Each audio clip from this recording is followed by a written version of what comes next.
What's happening, everybody out there in the van, in the land? What's happening? I said in the van. I did say in the van. Y'all did catch me. I said in the van, but I really meant in the city. How many of y'all been out there in the city, and where y'all been at, and what y'all been up to? This segment right here today is, I know I've done a lot of shows, and the shows that I've done shows on, we talking sports, we talking politics, we talking about corrupt politicians, we talking about owners that are the $1 Million Kiss. We've been talking about a lot here on the Vague Ringtone YouTube channel. And today, I mean, pretty much y'all don't really know who I am, but I do want to tell you, if you click subscribe and hit like and share, you have an opportunity to win an iPhone 17 for the next 50. The next 50 people are entered into a contest to win an iPhone 17. I know everybody wants that iPhone 17. So go ahead and click subscribe right now and let's get it poppin'. So check it out. I know a lot of y'all always wanted to know, really, what was it like growing up in Las Vegas? So you could ask that question to 10 people, and 10 people gonna have different answers of what they feel like. Not really what they feel like, but some people always kind of tell you what they feel and not what they really mean, if you understand what I mean. So some people will tell you what they thought it should be like or what they wanted it to be like versus them just telling you really what happened and what it was. I'm gonna take y'all back in Las Vegas, some of the things that took place. I remember growing up, you know, late 70s, and you know, they had the casinos in the downtown and, you know, the Strip. But like in 71, which I was young at the time, so I really don't know, but my dad, they know about, you know, you couldn't go out on the Strip, you couldn't be caught out there. They just kind of loosened up in like 74, 75. I think during the time of Malcolm X being murdered, the world kind of was shook up, so people kind of, you know, and yeah, and excuse me, today I got my Raider Lokes on, my Raider gear. Excuse me on that, but don't excuse me because it's all real. You know, Raiders, when they leave Vegas, that's when I won't be a fan. I'll be only the fan of the team that comes here, just so y'all know. But let's get back to what we into about growing up here in Las Vegas. And if you know anything about Las Vegas, there's so many names of people that I can name that were big time names back in the 70s, the 80s, and so forth, and the things that took place. Now, I'm gonna share some with y'all. Here, there's a middle school now, but it was back then, it was called a junior high school, and it was called Jim Bridger. It's still called Jim Bridger. Jim Bridger, the Falcons. I went to Jim Bridger, that's the home school for my area that I grew up in. And anybody that know about Jim Bridger, you know everything that go along with that neighborhood. So I'm gonna just give y'all a little insight. We had parties, and the parties was like, I mean, you pay 50 cents to go into the dance. We go Friday nights or Saturdays, depending on what days that they had the event on. And then they had this group. I got to give Adrian Mitchell a shout out because Adrian was the first one who started doing the shows over at Jim Bridger. He was doing the dances. That's what he was doing. He was doing the dances. The dances was great and everything. And I hope y'all enjoying this music in the background that I produced. That's playing right now. I hope y'all enjoying that. But Adrian was charging 50 cents. He had a couple other people that he would be around, and we would go to the dances. And one of the things I remember, Karen Moore.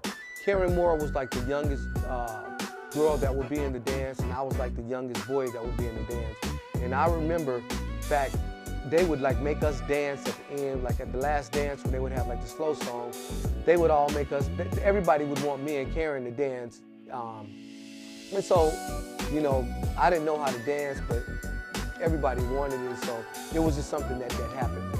So shout out to Karen Moore.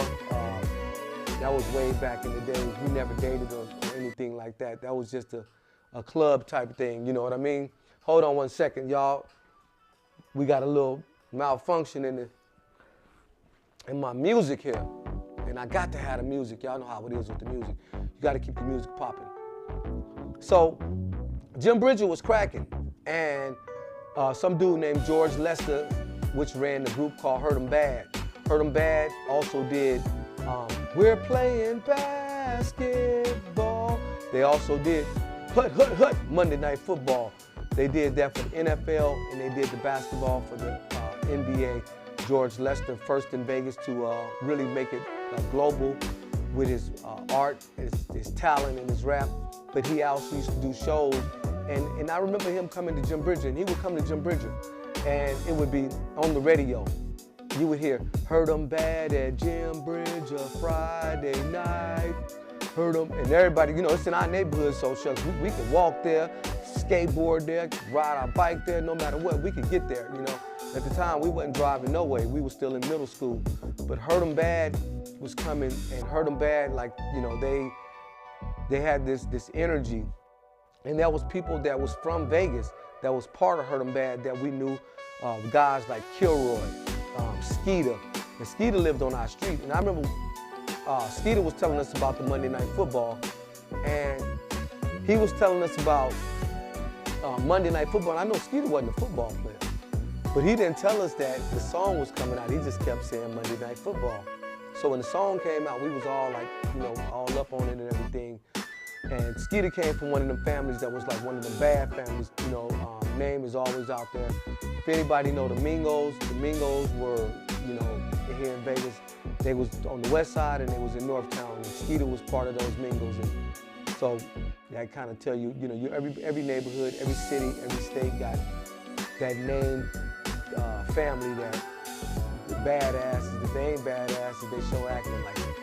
So, I mean, they were, you know, of course they still here today, and you know, it wasn't that bad, but, you know, growing up, we all thought, you know, it was, you know, some wild stuff, some things that we never really experienced or that we seen. You know, the Mingos were, they were something to deal with.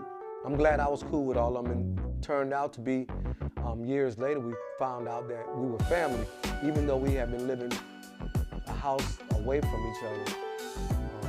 Been into it like the Hatfields and McCoys, turned out to be that they was our family. So yeah, the Mingos.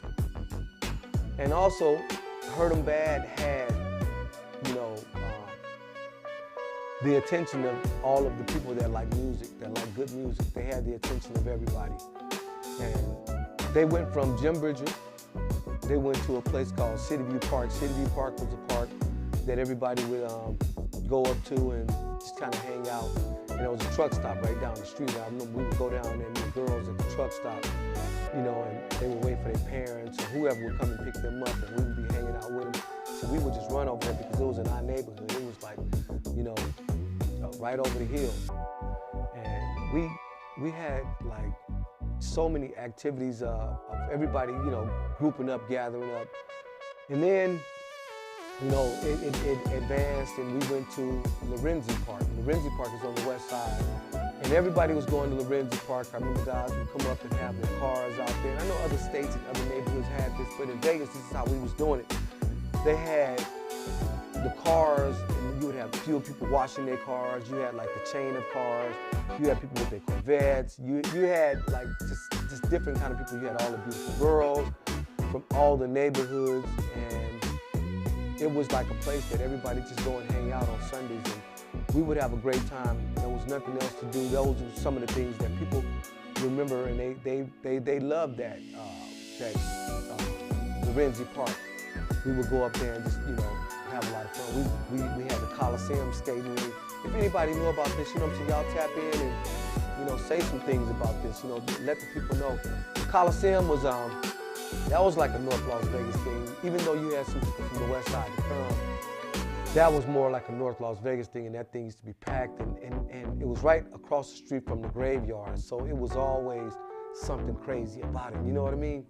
And even when you got there, it was kind of spooky, and you would get up off in there, and, you know, you would kind of see like just darkness, and once you're in there, it's dark inside. You know, the lights that they had wasn't really like no real great lighting. And we're gonna take a small little break right here, and we'll come right back to y'all about that lighting inside of the Coliseum. Yo!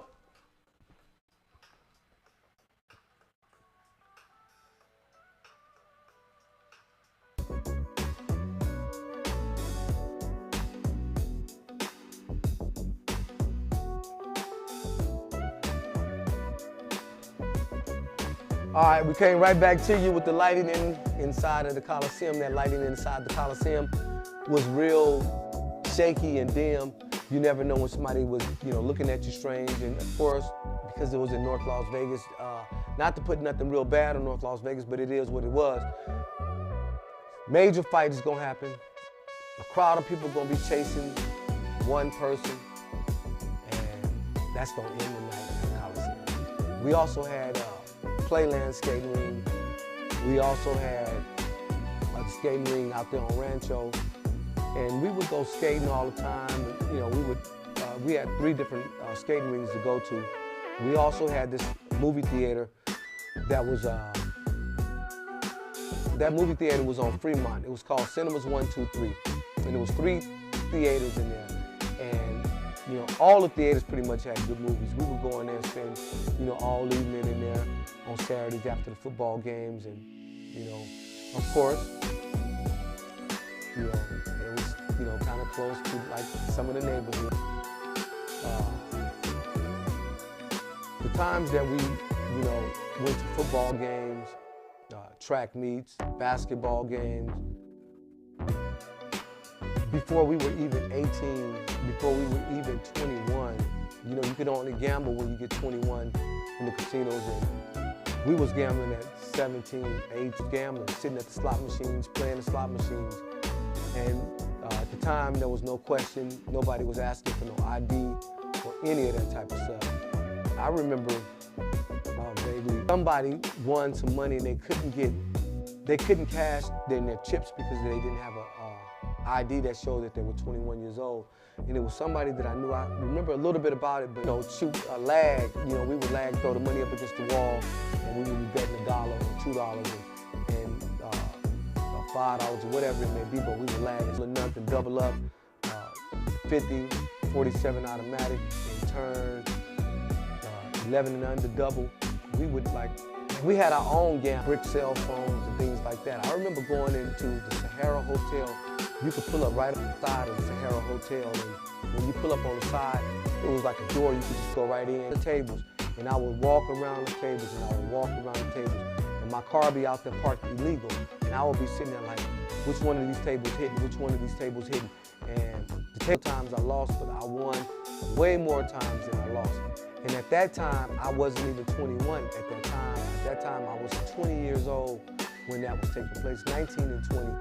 I remember living out behind the Gold Coast. I had a lot of stuff that was going on, and we may not acknowledge this city, for what it really is. And they look at, money and stuff like that. Those casinos have made so many people homeless. Those casinos have broke so many families. Those casinos have done so many. I tell them about doubling down at the casino, and they know nothing about that, but they convincing them that they could win. Once you get hooked on it, I remember Old Soul told me, only thing you could do is win. And I didn't understand that. Because if you win, you're going to always think you can win. You're going to always keep going back, and you're going to think that you could just drop it in there. And there's people that I've known, even me and my homeboy was together. My homeboy Wally, Trustworthy Janitorial. Y'all might know a little bit about that if y'all anywhere in the city of Vegas or Chicago or someplace like that, New Jersey, where he has his company at, Trustworthy Janitorial. And every place I was hitting royal flushes or 4 aces with the kicker. So by the end of the night, I got $13,000 out of one, and I was just so hooked. Before I could even get home, I was stopping at the 7-Eleven gambling again. And of course, I lost almost all of that. I had a bill that was due for $800, and I remember just hanging on to that $800 after Louis winning. But this is telling you about the things that took place here in Vegas. I remember growing up here in the city. At 16, you can get a job, and you could be a busboy. You're getting tips every night. You're getting $50, $60 in tips a night. At 16 years old, me and my homeboy, Jeff Burst, we went to school together, and we worked out at Caesar's Palace. We was, going through the picket line. And me and Jeff, we were making like at that time, like maybe $125 just like on serving drinks. So Las Vegas is a place that was all about the money. And I know why a lot of rappers got, time. We just never really put it out there like that. No cameras, no microphone, no action. Cats just out here getting it.